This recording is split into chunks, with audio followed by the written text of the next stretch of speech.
Hemos mirado esa última revelación de Dios, que es el Evangelio, y miramos estas cosas.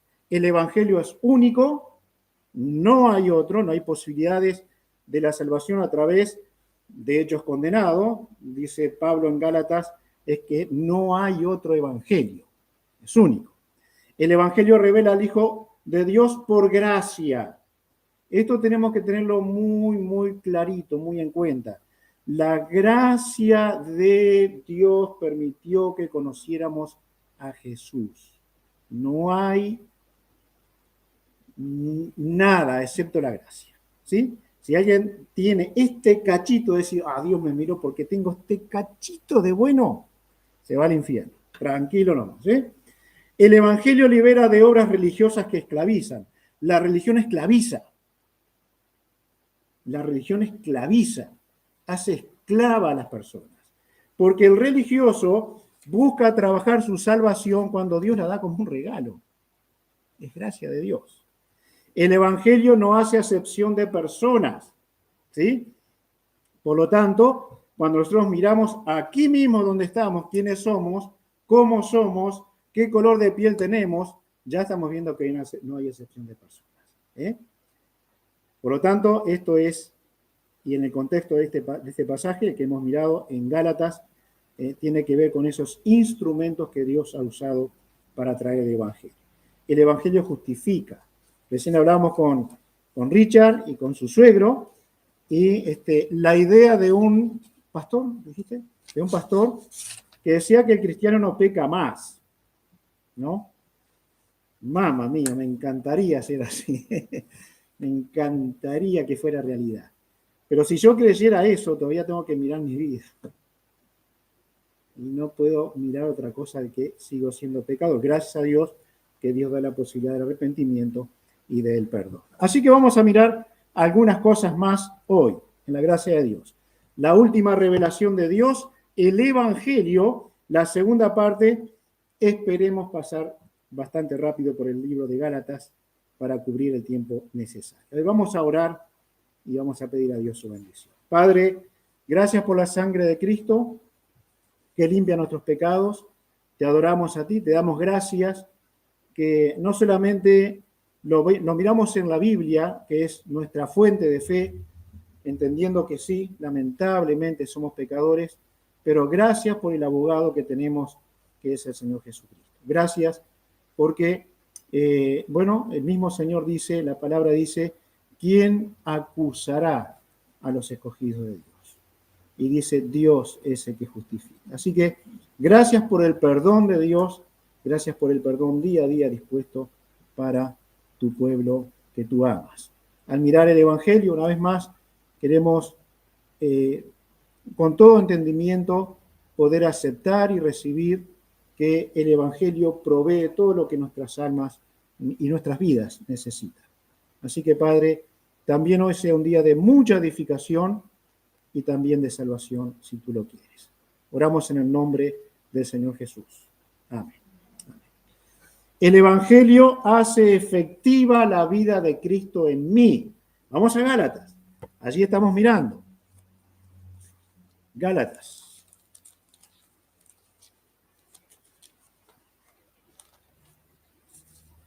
Y el capítulo 2, este pasaje extremadamente conocido que escribe Pablo aquí, versículos 20 y 21, el Evangelio hace efectiva la vida de Cristo en mí. Podríamos decir posible, totalmente posible. Con Cristo estoy juntamente crucificado y ya no vivo yo, mas vive Cristo en mí. Y lo que ahora vivo en la carne, lo vivo en la fe del Hijo de Dios, el cual me amó y se entregó a sí mismo por mí. No desecho la gracia de Dios, pues si por la ley fuese la justicia, entonces por demás murió Cristo. El Evangelio hace efectiva la vida de Cristo en mí. El afán de la vida religiosa que tal vez muchos tuvimos en algún momento para ser salvo, un afán, una esclavitud en perseguir una religión que jamás podemos cumplir, ni la falsa ni la verdadera, ¿no? Cuando cantamos recién a su ley, bueno, es a volver a los principios de Dios. Tenemos que volver a esos principios de Dios. Somos libres para ser esclavos de nuestro Señor. El afán de la vida religiosa para ser salvo acabó al decir Pablo, ya no vivo yo. Ya no vivo. Mi vida no me pertenece, no es mía. Esa unión misteriosa con el Señor Jesucristo, la unión para siempre, nos hace muertos al poder de la esclavitud de la ley, de la religiosidad. Esto es grandioso poder entenderlo.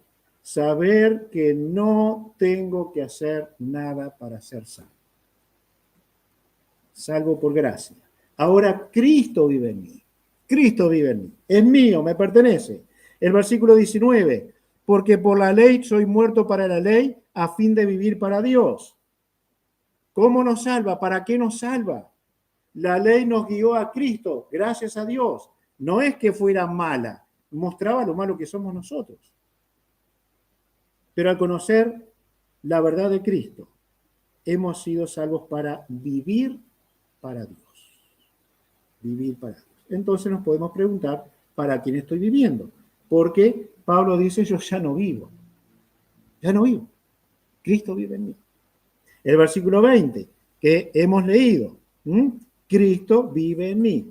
Entonces, lo que vivo en la carne, continúa diciendo, no por ser un religioso, no por querer ganarme la salvación, lo que vivo en la carne, todo lo vivo en la fe de Cristo, porque Él se dio por mí. Si nosotros pensáramos en un buen religioso, ¿no? Alguien entre nosotros, alguien que, trata de obedecer la palabra de Dios, pero sabe en su alma que no es salvo. No es salvo. ¿No? ¿Cuánto cambia la vida si se convierte? ¿Cuánto le cambia la práctica si se convierte? Porque probablemente le vamos a ver haciendo las mismas cosas, pero con un corazón tan distinto. Ahora no vive más para ganarse la salvación. Cristo vive en el Salvador. Entonces, la vida de Cristo se hace efectiva en nosotros. El Evangelio tiene eso. Nuestra búsqueda se terminó, se acabó. Ahora Cristo vive en mí. El Evangelio ha dado nueva vida. ¿Recuerdan? La ley nos mataba, nos esclavizaba, nos hacía religiosos. El Evangelio hace real y efectiva la vida de Cristo en nosotros. Gracias a Dios. El Evangelio también da el don del Espíritu a los hijos.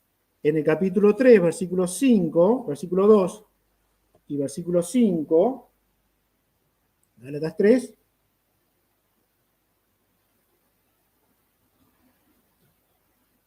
bueno, tenemos que preguntarnos nosotros lo que Pablo pregunta. Esto solo quiero saber de vosotros. ¿Recibisteis el Espíritu por las obras de la ley, por la religión o por el oír con fe? ¿Cómo recibieron el Espíritu Santo? ¿Estando en una vida religiosa? Todos sabemos que no. La respuesta es porque hemos oído y hemos creído. Versículo 5.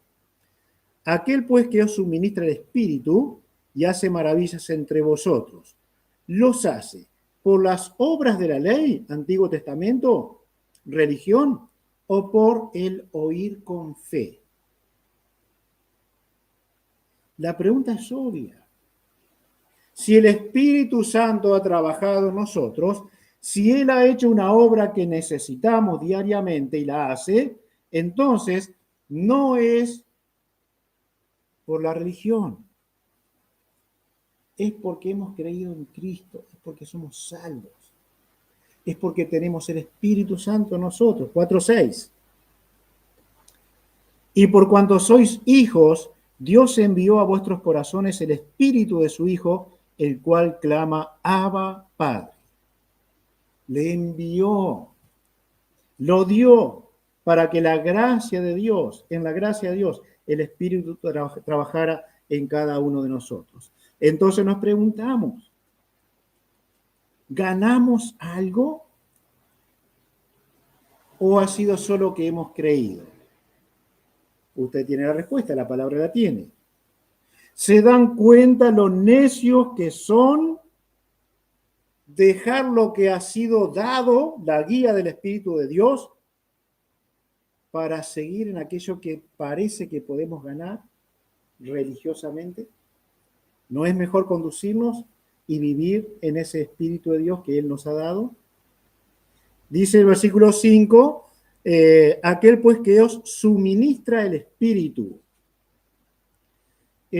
Para entonces y para hoy, hay evidencias de ese poder de Dios por el Espíritu Santo. Son maravillas que se hacen en el Hijo de Dios, pero son hechas por fe, porque hemos creído. Milagros y maravillas por el Espíritu. Suministra, y esto quiere decir que lo da abundantemente. Abundantemente. ¿Vieron cuando nos sentimos fracasados en áreas de nuestra vida con las que luchamos? El Espíritu Santo está siendo suministrado abundantemente. Lo que pasa es que no hay oído, hay rebelión en el corazón. El versículo en 4:6 dice que el Espíritu nos adopta como hijos, ¿sí?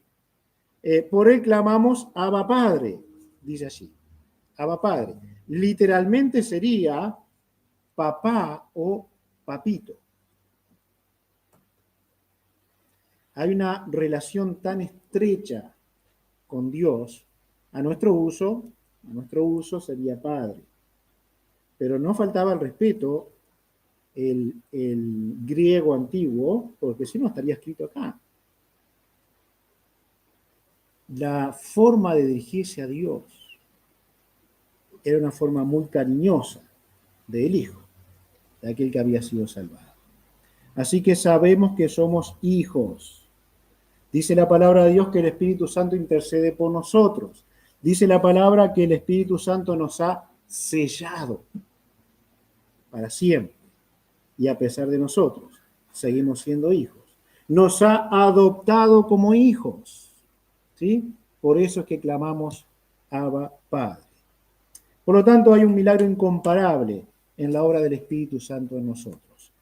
Produce, genera una relación muy íntima con Dios, pero además provee todo lo que necesitamos para vivir una vida piadosa delante de Dios, una vida bíblica. Cuando un hijo de Dios ha nacido, recuerdan ustedes, hemos nacido en la familia de Dios, ¿sí? El Espíritu Santo nos hace nacer. No ha sido hecho por voluntad humana, dice la palabra de Dios, sino que eso viene y procede de Dios. Así que hemos nacido en la familia de Dios. Ahora, como puestos en la familia de Dios, como nacemos como niños, esa adopción de hijo que se le conoce en la Escritura, es ser puesto en la posición de hijo. Ya hemos nacido, ahora hay otro trámite, podemos decir. Incluso queda la adopción de nuestro cuerpo, la redención de nuestro cuerpo, ¿no? El cambio luego de la muerte o a la venida de Cristo si estamos vivos. Lo que sí sabemos es que somos hijos de Dios. Y esto lo ha hecho el Espíritu de Dios, el don del Espíritu de Dios que el Evangelio ha traído. El Evangelio nos compra de la maldición de la ley. 3:13. 3:13.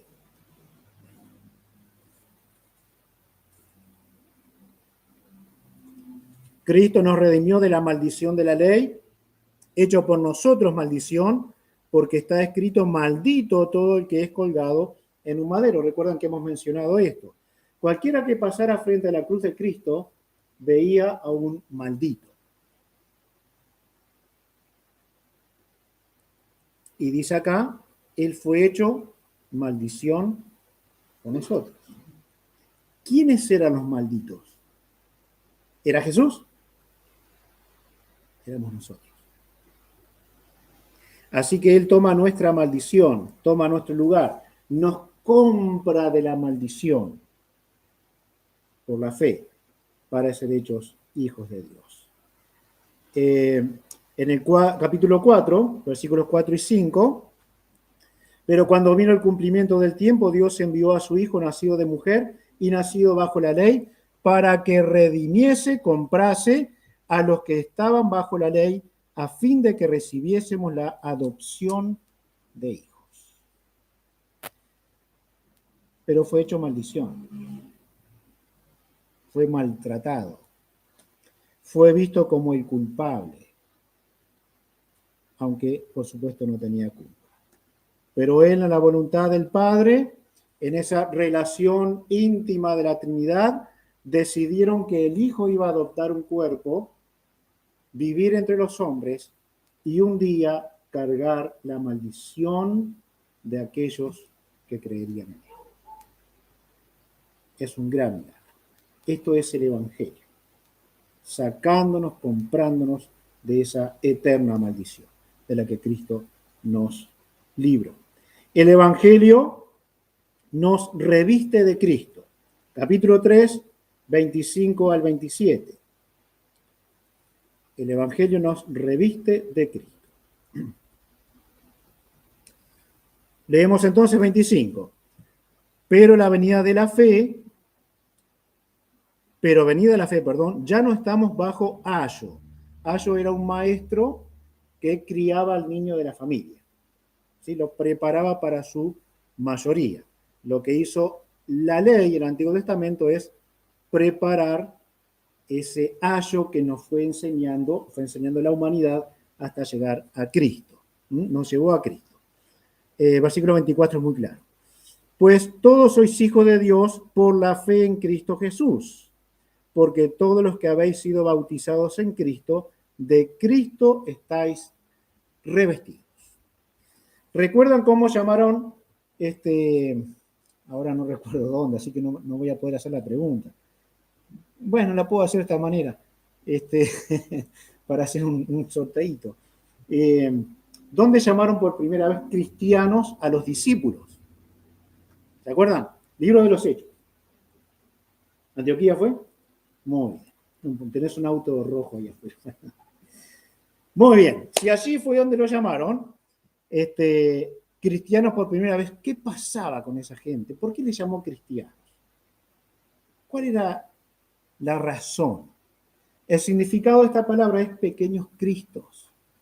Es como que esa gente estuviera vestida de Cristo. Ahora, ni sabemos cómo era el Señor Jesucristo, así que imaginemos nada más, por los datos bíblicos, una persona con túnica, ¿no? De sandalias, con una barbita. Bueno, así que todos los creyentes, incluidas las mujeres, andaban con túnicas, sandalias y barbitas. ¿Era eso? No. La vida de esa gente hablaba de la doctrina que habían aprendido de Cristo. Por eso eran pequeños cristos. Vivían conforme a la enseñanza del Evangelio. Eran revestidos del Señor Jesucristo. Su vida, su conducta hablaba de Él. El bautismo en Cristo, por supuesto que no es el bautismo en las aguas. Esto es una metáfora de la unión con el Señor Jesucristo. Ser sumergidos, colocados en Él. En 2:20, que hemos leído ya, con Cristo estoy juntamente crucificado. Ahora, en la historia de la humanidad, solo que haya muerto, se habrán visto cristianos con marcas de clavos, ¿verdad? En sus manos y en sus pies, diciendo muerto con Cristo. Pero no es ese el significado, no es ese. Morir con Cristo es justamente que Él vive en mí. He muerto a mis intereses y a mi vida. Sus sufrimientos son los que voy llevando, sus padecimientos. Aplica a cada creyente ser crucificado juntamente con Cristo. Pero somos revestidos. Es entonces una posición al haber sido salvos, otra vez misteriosamente, allí metidos en su muerte y su resurrección, y esta posición de salvos nos tiene que hacer vivir en el alma y en la apariencia bíblicamente, como el Evangelio enseña. Así que podríamos preguntarnos en muchas ocasiones en nuestras vidas, enfermedades, dolores, dificultades, pruebas, ¿cómo hubiera actuado el Señor Jesucristo en esta situación? ¿Qué habrá hecho Él? Entonces empezamos a excusarnos. Pero tenía el poder porque era el Hijo de Dios. Sí, es cierto. Pero Él dijo algo. ¿Cómo es que tenemos que proceder los cristianos en las situaciones que nos encontramos? Y entonces verá en nuestra vida al Señor Jesucristo, revestidos de Él. ¿Qué es lo que pasa entonces? ¿Por qué hoy el mundo habla tan mal de los cristianos? Hoy miraba un predicador que hablaba de, no recuerdo los hijos, pero los nombres, pero son los hijos de Montaner, el cantante. ¿No? ¿Conocen a Montaner por lo menos? Les canto un poquito. Bueno, Montaner, ¿no? Los hijos, o una hija y el esposo, decía si son creyentes o no. Él decía, no son salvos. ¡Pum! Se acabó. ¿Por qué lo diría? Si ustedes ven las cosas que hacen, llegamos a esa conclusión, no son salvos. Dicen que son creyentes, pero no están revestidos de Cristo. Es más, la muchacha a veces está casi desnuda. ¿Qué me hablas de cristiano? Tu conducta está diciendo que no tienes nada que ver con Cristo. Así que somos revestidos de Cristo. Su conducta y su vida se debe ver en nosotros. El Evangelio sostiene al siervo en las decepciones. 4:13. Para los que piensan que los pastores nunca pecan y nunca se equivocan o no deberían hacer, ¿no? Pablo también sufrió sus cosas. 4:13. Pues vosotros sabéis que a causa de una enfermedad del cuerpo os anuncié el Evangelio al principio. ¿No? ¿En qué se puede sostener un hijo de Dios si no es en el Evangelio? Versículo 16. ¿Me he hecho pues vuestro enemigo por deciros la verdad? Bueno, muchas veces no nos gusta que nos digan la verdad.